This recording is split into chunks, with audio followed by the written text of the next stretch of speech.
So hello Kisan, good morning and welcome back a new mini blog.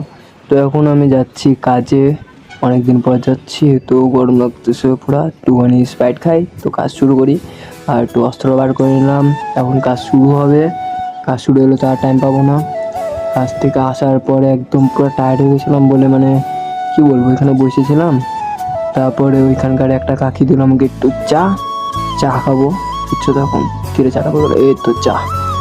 আর গরম যতই হোক, চা ইজ দ্য বেস্ট, বুঝছো তো। আর চা খাইতে খাইতে কি দেখলাম, হায় রে ঝগড়া লেগেছে, ভগবান কি দেখলাম আমি এটা, ছি ছি ছি ছি। আর এখন একটু যাচ্ছি দিলদার ভাইয়ের বাড়িতে ক্যামেরার মানে ব্যাটারি নিতে। তো ব্যাটারি ট্যাটারি নিয়ে আসার পরে একটুখানি, আর এই আওয়াজটা হাই রে হায়, আমার কাচের মাঝখানে আমার এত ডিস্টার্ব করছে, না কারো কথা শুনতে পাচ্ছি না কিছু। তারপরে একটু পরে আসলো মালিক। মালিক এসে দেখো তো, হ্যাঁ বাহ কে স্মাইল এসে থাক বাদ দাও। তো মালিক এখন আসলো, একটু দেখতে আসলো কি